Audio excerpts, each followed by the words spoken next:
So just kind of remember, radioactivity, the uses, dating things, possibly used in medical tracing, that is not fission, okay? Fission, the main uses are our electrical power, transferring it into that electrical power, and then for weapons. All right, so picking up on slide 53, the fission bombs, and we just watched the video here. We also call these atomic bombs or A-bombs, sometimes nukes. And obviously, it's undergoing a fission process, thank you, a fission reaction in that bomb to cause the explosion. And so you have this large unstable nucleus, uranium-235 typically, and then we divide that by bombarding it with that neutron, making it uranium-236, which makes it even more unstable, causing it to split into that krypton and barium. We're going to actually demonstrate this with a little lab that we're going to do with cereal here later this week, and so you'll kind of get firsthand experience with this a little bit. And so there's a lot of energy keeping that nucleus together, that strong nuclear force keeping it as one big nucleus. Well, when that gets split, it releases, that energy has to go somewhere, and so it gets released. Right? So obviously that splitting, that energy release is the causing the trigger for the explosion. Okay. And so again, you don't have to go into like extreme and complete detail about, you know, how the atom bomb works. Just understand that it is a fission reaction. Okay? And if you understand fission, then you kind of understand a little bit of the background behind it. Okay, so we're going to move on to our final topic, and this is fusion. All right, fusion. All right, so nuclear fusion is where you're taking two small nuclei and you are going to combine them into one larger nucleus. So it's basically the exact opposite in a way of fission. Fission sounds like what word? Division, right? Splitting a nucleus. Here you're taking, so you take a big going to two small. Here you're taking two small and going to a big or bigger, okay? And so think about like a bone. If the bone totally snaps in half, right, or splits, right, it has to fuse back together, right? So those two pieces now have to become into one bigger piece again, right? So sometimes you have to, like if you think of what the word fused, if you have a piece of two different wires and you need to fuse them together, right? You can twist the wires like using a wire nut, or just twist the wires together, and now you've created a bigger wire from the two smaller pieces, right? So different things you get fused together. Well, in this case, think of two small nuclei getting fused. It's the same process. So fusion means together. All right, and so for this to happen, these positively charged nuclei, because remember, that's where the protons are found. And so even if there's only like one or two protons, it's still a positive charge in the nucleus because there's nothing there to cancel that positive charge out. So you have to get two positives to come together, which we know two positives are not typically going to do that, right? They're going to want to repel or push apart. And so you have to get those nuclei moving really, really, really fast. We call that kinetic energy, the energy of movement. So you have to really increase the kinetic energy of those positive nuclei.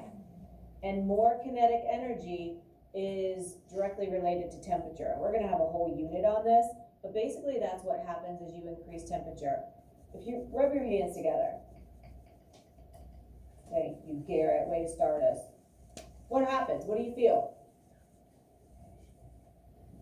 What do you feel? Heat, right? So if your hands are just sitting there, do you feel the heat? No, they have to actually be moving, and then they're obviously it's because of that friction. But it's simulating that idea that as things move, they warm up. If you're using like a laptop and you have it sitting on your lap, all the internal little moving parts cause that Chromebook or that laptop to get warm, right? It's those internal moving parts. And so increasing temperature is directly related to things moving. So if you can increase the temperature of the atoms, it's increasing the motion of the nucleus, and it's causing it to move around and basically allows them to slam together. Okay, so two small nuclei moving really fast because they're heated up, causing them to slam together. Okay, and so to get this to happen, it has to be at extremely high temperatures.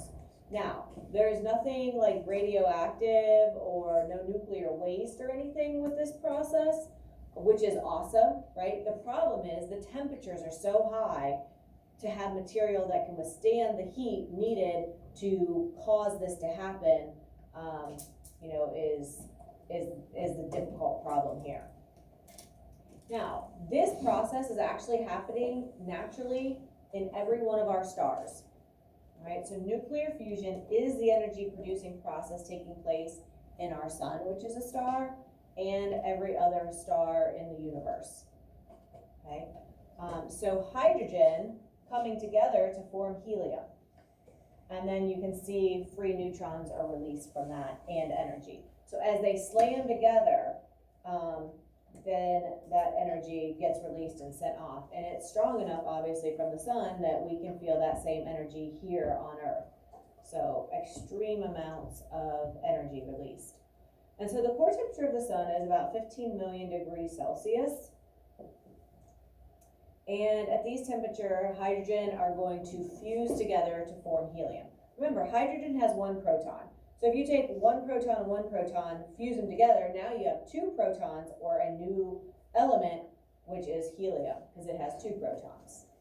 So what you get as a product is helium, and then a bunch of energy gets released. And this energy is what sustains us here on Earth, obviously, via sunlight.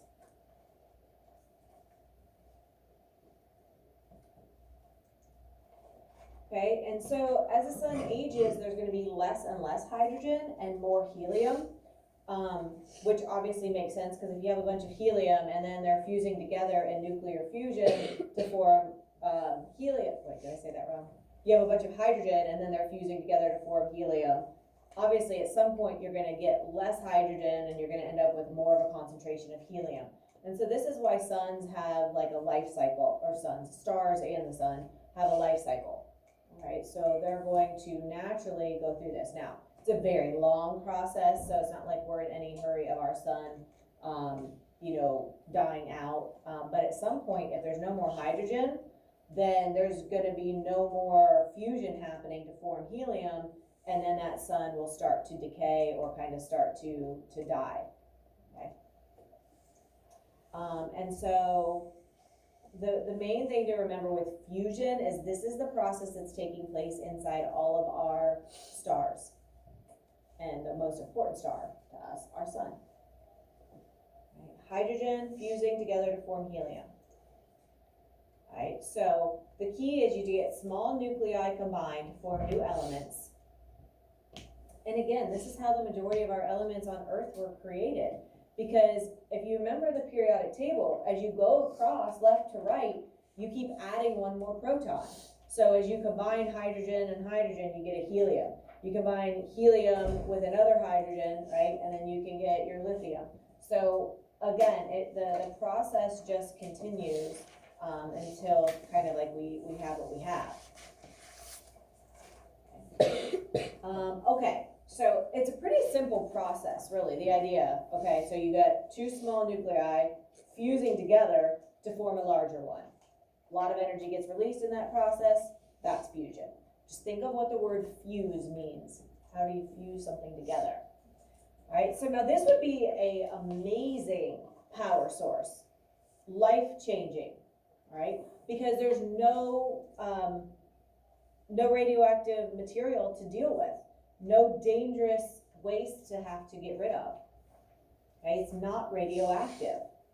Right, so this is the first thing that we've talked about where there isn't some kind of radiation or something that is dangerous to have to deal with.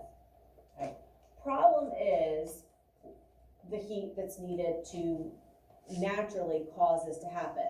Right? Obviously, it's fine up in the solar system and the stars, right? Because it's so far away that heat isn't a problem for us, right? Actually, the heat's a benefit from our sun. Trying to simulate this on Earth requires some kind of new technology, and we're going to look at that. Because if we could harness that energy and turn it into transfer it into electrical power, we would have an endless supply of clean, very safe energy. If only we could get the materials hot enough that they could withstand the temperatures needed to allow this to happen, right? Because those nuclei have to get very, very hot, and so then they have a lot of motion, so then they can slam together. We're going to skip those videos for a second. Obviously, there are, so we're looking at fission and fusion, both for electrical power and for weaponry, okay? So with fusion, there are also bombs called hydrogen bombs. Sometimes they're called thermonuclear. And obviously, a fusion bomb is going to involve fusing of nuclei coming together in a fusion reaction.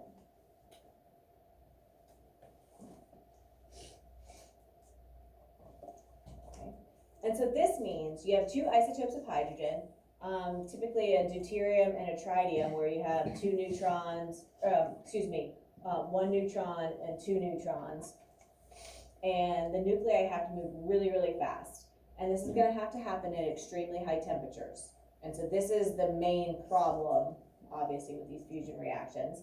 But the strong nuclear attraction can take place and glue the two small nuclei into a new helium. Right? So the two hydrogen have to get superheated, slammed together. Now you have a new nucleus that has two protons, making it now helium and not hydrogen.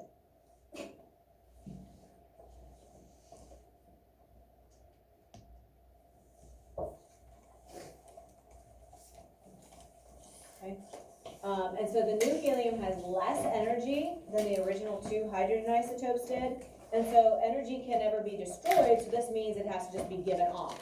And it's given off in the form of heat and sound and light in an explosion. Okay, so let me stop these, and then we're going to go back to some of our videos.